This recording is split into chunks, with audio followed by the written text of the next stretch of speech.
안녕하세요. 소셜스타 아나부입니다. 여러분 반갑습니다.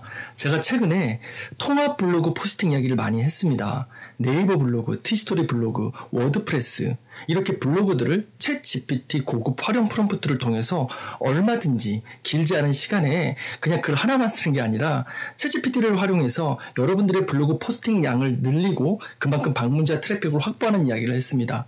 그런데 여러분, 우리가 늘 고민하는 부분이 있죠. 글자는 포스팅의 글자, 블로그 글의 글자는 몇 자여야 되는지, 이미지는 몇 자여야 하는지, 누구는 700자, 500자도 충분하다 그러고, 누구는 2000자 이상이어야 된다 그러고, 누구는 사진 한두 장도 괜찮다 그러고, 누구는 사진은 10장, 15장 이상이어야 한다 그러고, 너무도 복잡한 이야기들이 많이 있죠. 이 문제들을 제가 오늘 어느 정도는 해결해 드릴 수 있습니다.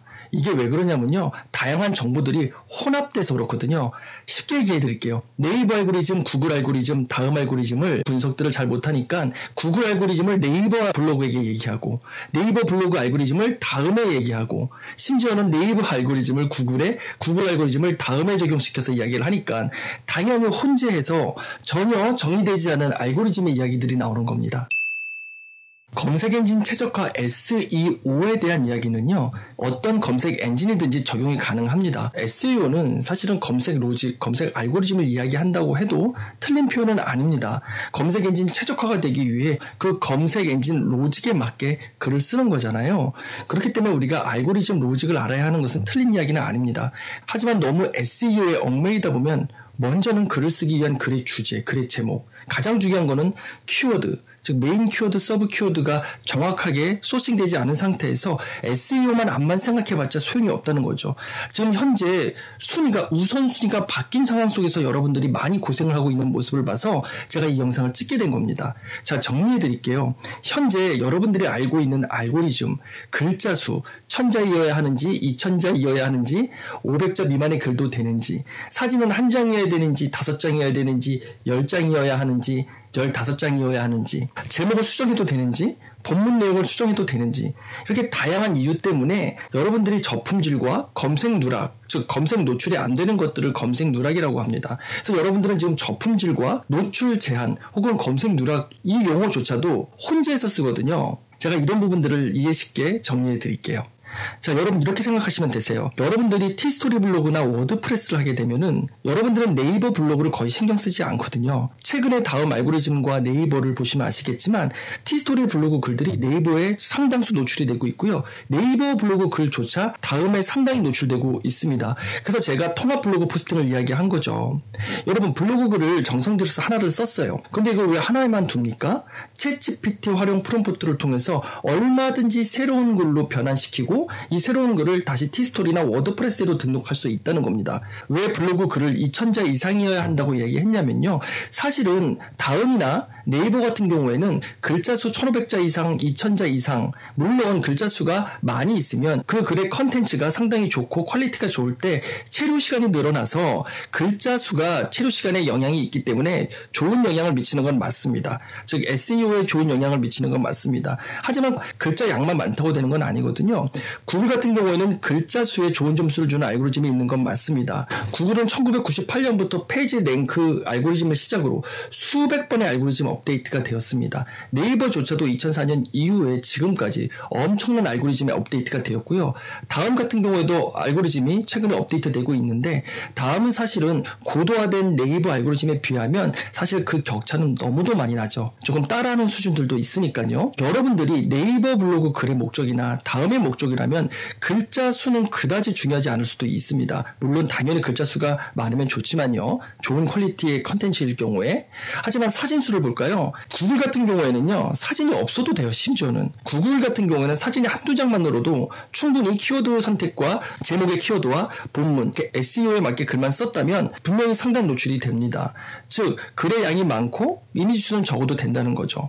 구글은 내용을 업데이트해주고 심지어 내부 링크, 외부 링크, 인지도 있고 신뢰도 있는 외부 링크와 내부 링크 안에서도 컨텐츠가 좋은 것들이 연결되면은 SEO에 좋잖아요. 반면에 네이버 같은 경우에는 내부의 링크들이 외부 링크, 내부 링크들이 많은 것이 그다지 긍정적인 영향을 미치진 않습니다. 많은 강사들이 그렇게 이야기를 하고 있고요. 실제로 그렇기도 합니다. 네이버도 2016년 기점에서 큰 변화의 시간이 있었거든요. 이 이야기는 너무 기니까 저희 영상 중에서 네이버 알고리즘 관련된 영상을 좀 살펴보시면 도움이 될 겁니다. 네이버 같은 경우에는 블로그 자체가 상당히 악용된 경우가 많이 있습니다. 불법 마케팅이라든지 건강하지 못한 마케팅들서부터 블로그 자체를 그냥 이용하는 도구 수단 정도로만 사용하고 버리고 폐기하고 블로그가 불법과 건강하지 못한 그리고 편법과 꼼수로 많이 사용됐었던 그런 아픈 역사가 있기 때문에 검색 사용자 위주의 최적화된 서비스를 제공하기 위해서 알고리즘이 진짜 많이 바뀌었거든요. 이건 비단 구글과 다음도 마찬가지일 겁니다. 하지만 네이버는 더 중점적으로 집중적으로 그런 사연이 있어요. 그렇기 때문에 외부 링크, 내부 링크 그 자체가 나쁘진 않지만 일단 링크들이 많은 것 자체가 좋은 영향은 아닙니다. 그리고 이미지 용량을 볼까요? 여러분 티스토리 블로그나 워드프레스로 구글 노출을 목적으로 한다면 여러분 이미지 용량을 대용량으로 하나요? 아니면 로딩되기 쉽게 이미지 용량을 최대한 줄일 수 있도록 노력하나요? 그리고 이미지 포맷조차도 바꿔서 하죠. 구글에는 신속한 로딩이 목적이기 때문에 왜냐하면 글로벌하게 검색하는 경우들이 많잖아요. 그래서 이미지 용량이 작은 게 맞습니다. 그렇기 때문에 이미지가 많다고 좋아하지도 않고요. 그렇다고 뭐 적은 거를 또 선호하는 것도 아닙니다. 다만 컨텐츠의 퀄리티를 보는 거죠. 그러니까 정리하면 구글 같은 경우에는 이미지가 한두 장이어도 상관이 없어요. 대신 좋은 컨텐츠의 글자 수, 단어 수가 많은 거는 좋은 점수를 얻을 수 있겠죠. 반면에 다음은 어떻습니까? 다음 같은 경우에는 네이버 알고리즘과 구글 알고리즘을 어느 정도 따라하는 수준이라고 저는 생각하거든요. 그렇기 때문에 명확한 자기 기준이 없어서 다음 저품질에 걸렸던 분들이 많이 있죠. 대부분 보면은 다음 저품질은 링크가 많다든지 제목 수정, 본문 수정들을 자주 한다든지 왜 이렇게 되냐면 구글은 내용이 업데이트되고 구글 같은 경우에는 포스팅 내용이 수정되거나 또 신규 콘텐츠로 업데이트된 내용이 있을 때 그 내용이 업데이트되는 것 자체를 좋아하고 백링크라든지 외부 내부 링크 그 자체의 좋은 콘텐츠 연결은 상당히 좋은 점수를 주고 있잖아요. 반면에 다음 같은 경우에 링크 부분은 그다지 큰 영향을 주지 않는다 할지라도 많은 사람들이 겪은 것 중에서는 제목과 본문 수정에 있어서 여러 가지 어려움을 겪었다는 겁니다. 네이버 같은 경우는 볼까요?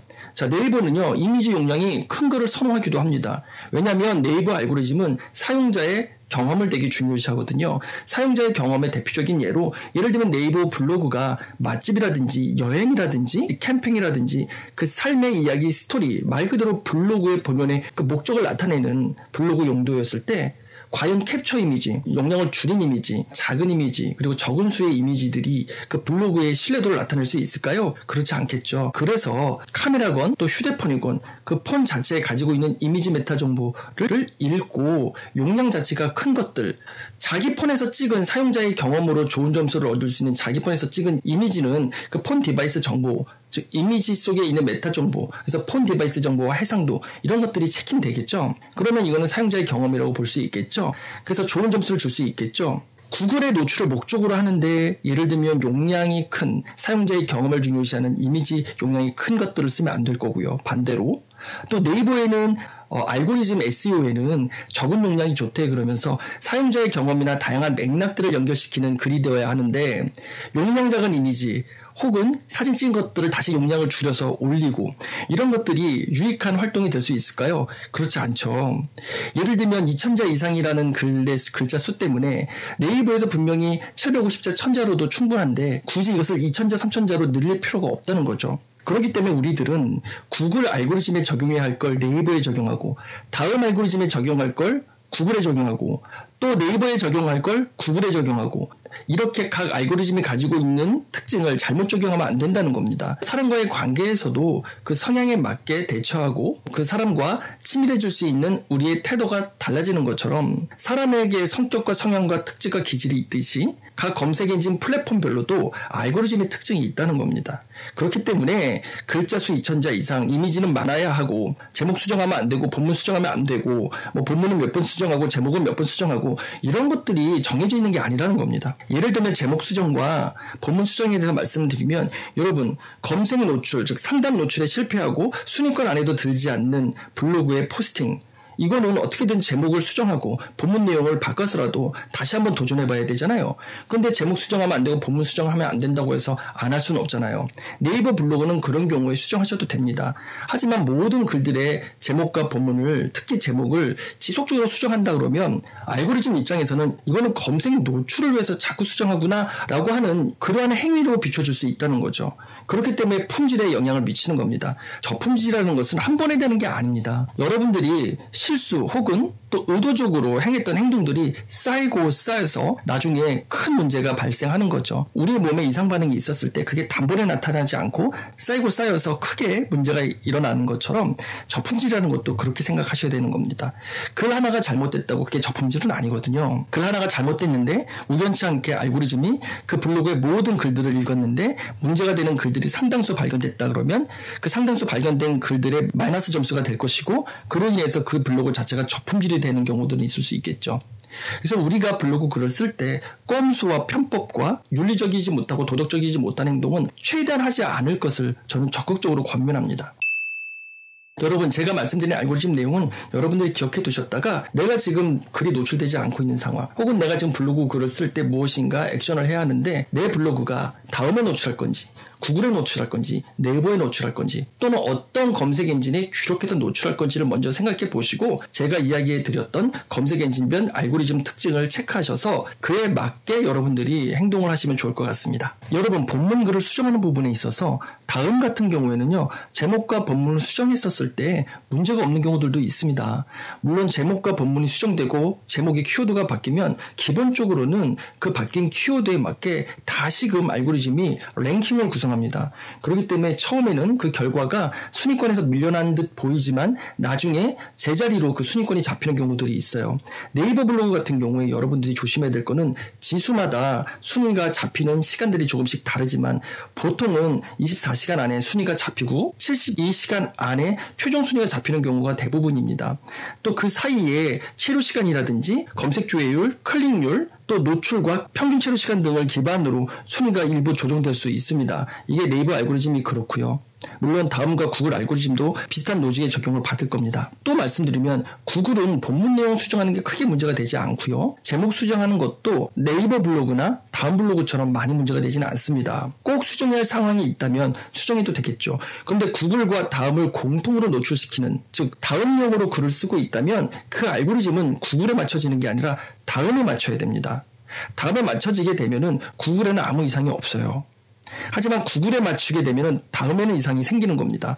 본문 수정하고 제목 수정하고 이런 것들이 빈번하게 되면 다음 알고리즘 자체는 그 자체의 행위를 좋게 보지 않고 마이너스 점수를 부여하겠죠. 이런 것들이 쌓이면 결국은 저품질이 되는 겁니다. 이거는 네이버 블로그도 사실 마찬가지예요. 왜냐하면 다음의 알고리즘은 네이버 알고리즘을 거의 따라했기 때문에. 지금 다음을 보시면 그 형태가 약간 네이버랑 비슷하게 가잖아요. 그렇죠? 네이버 에어서치의 스마트 블록 형태의 모습도 다음 검색 결과에서 나오기도 합니다. 네이버 같은 경우에는요, 아까 말씀드렸던 것처럼 제목 수정 가능한 피하시는 게 좋고요. 본문 같은 경우에 잘못된 부분이나 추가되는 부분들이 있다면 여러분들이 수정하셔도 됩니다.